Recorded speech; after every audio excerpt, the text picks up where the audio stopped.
एक बार आनंदमयी मां किसी संत समागम में बैठी हुई थी। आमतौर पे आनंदमयी मां कुछ बोलती नहीं है, तो सभी संतों ने बहुत आग्रह किया कि मां आप कुछ बोलिए। मां स्टेज पर आई और मां ने केवल 3 वाक्य बोले, राम कथा ही कथा है, बाकी सब व्यथा है, वृथा है। और हनुमान जी से बढ़िया कथावाचक इस संसार में कोई नहीं हो सकता। जिसको जैसी कथा चाहिए हनुमान जी उसको वैसी कथा सुनाते हैं। हनुमान जी ने सीता जी को मधुर और मंगलमय कथा सुनाई। और देखिए भाई, भक्ति तो भगवंत कथा सुनकर प्रसन्न होती ही है। जानकी जी तो गदगद हो गई और बोल पड़ी, जिसने इतनी सुंदर कथा सुनाई है वो सामने क्यों नहीं आते? अरे प्रकट क्यों नहीं होते? और जैसे ही हनुमान जी ने सुना तब हनुमंत निकट चले गए। हनुमान जी तुरंत सामने चले गए। हनुमान जी का दर्शन इसमें क्या है, इसका वर्णन जो है तुलसी रामायण में तो नहीं है, पर वाल्मीकि रामायण में इस सारी कथा का वृतांत है, वर्णन है। हनुमान जी ने ऊपर बैठकर कथा क्यों सुनाई, हनुमान जी ने मुद्री ऊपर से क्यों डाली। हनुमान जी ऊपर बैठे बैठे सोच रहे थे कि पहले मैं यहां से कथा सुनाऊं, ब्राह्मण का रूप लेकर मां के पास जाऊं। तो हनुमान जी ने सोचा, अगर ब्राह्मण का रूप लेकर जाऊंगा तो मां विश्वास नहीं करेगी, कहेगी ब्राह्मण भी तो मेरे पास ब्राह्मण बनकर आया था, तू तो मायावी है। अगर बानर बनकर जाता हूं और कथा सुनाता हूं तो मां कहेगी तू मायावी है, बानर होकर संस्कृत बोलता है। इस बाधा को भी हनुमान जी ने अपने विवेक से थोड़ा सा दूर किया। हनुमान जी ने ऊपर बैठकर कथा सुनाई। मां का व्याकुल मन थोड़ा शांत हुआ। और जैसा हनुमान जी सोच रहे थे, जैसा हनुमान जी का दर्शन था, जब हनुमान जी सामने गए तो बिल्कुल वही हुआ। जानकी जी मुख फेर कर बैठ गए, सोचने लगी कोई मायावी है। फिरी बैठी मन विस्मय भयों। हनुमान जी अनेक प्रकार से समझाने लगे, मां मैं राम का दूत हूं, प्रभु का सेवक हूं, मां मैं हनुमान हूं। मां ने कहा मैं कैसे मानूं, तू भगवान का दूत है। हनुमान जी ने कहा मां मैं आपको मां कहकर संबोधित कर रहा हूं। जानकी जी के नेत्रों में जल भरा, नेत्र डबडबाने लगे, आवाज भर गई और मां बोली, मां शब्द से मेरा भरोसा उठ गया है। रावण भी जब आया था तो उसने मुझे मां कहकर संबोधित किया था, और फिर मेरे साथ क्या हुआ, अपहरण। इस पर श्री हनुमान जी को याद आया, भगवान ने चलते वक्त कहा था कि हनुमान संभव है जानकी तुमसे बात नहीं करेंगी, वो मुख फेर कर बैठ जाएंगी, वो पर पुरुष की तरफ देखती भी नहीं। ऐसे में तुम करुणा निधान शब्द बोलना, और जब वो करुणा निधान शब्द सुनेंगी तो वो जान लेंगी कि तुम कोई प्रभु के अंतरंग हो, प्रभु के कोई निजी सेवक हो। मां प्रभु को हमेशा करुणा निधान कहकर पुकारती थी। और हनुमान जी को मां की जब ये शिक्षा याद आई तो हनुमान जी क्या बोले, तुलसीदास जी लिखते हैं, राम दूत में मातु जानकी, राम दूत में मातु जानकी,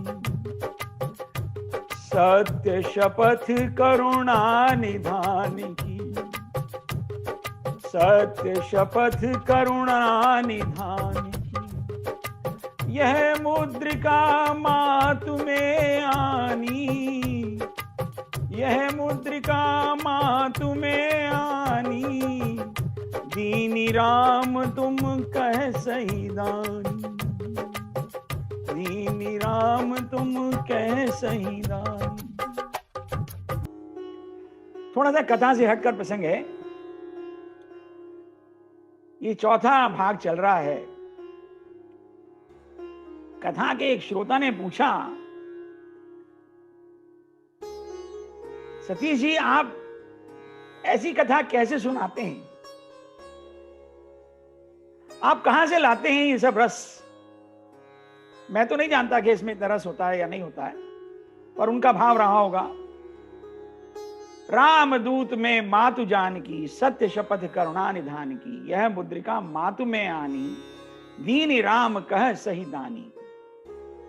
ये जो चौपाई है, ये बात मैं आपको बता रहा हूं 1970 की, 71 की या अर्ली 70s की। हमारे घर में एक कैलेंडर हुआ करता था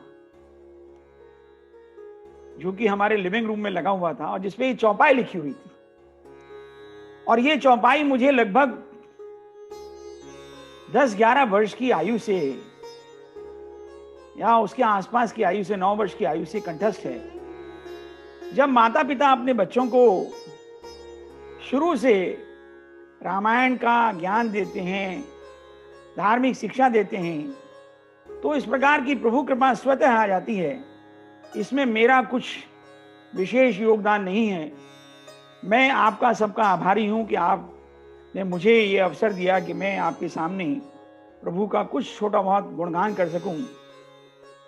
रामदूत में मातु जान की, सत्य शपथ करुणा निधान की। जैसे ही हनुमान जी ने करुणा निधान शब्द बोला और कहा कि मैं सत्य शपथ कहता हूं कि मैं प्रभु का दूत हूं, तो तुलसीदास जी आगे लिखते हैं, कपि के बचन स प्रेम सुन, उपजा मन विश्वास। मां को भरोसा हो गया और क्या दशा हो गई? हरिजन जानी प्रीति अति गाढ़ी, हरिजन जानी प्रीति अति गाढ़ी। सजल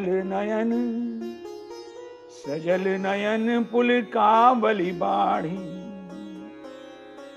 हरि का भक्त मिला, राम का प्रिय मिला, प्रभु का संदेश मिला, रोम रोम पुलकित हो गया। मां रोने लगी और कहने लगी, हनुमान क्या कभी प्रभु मुझे याद करते हैं?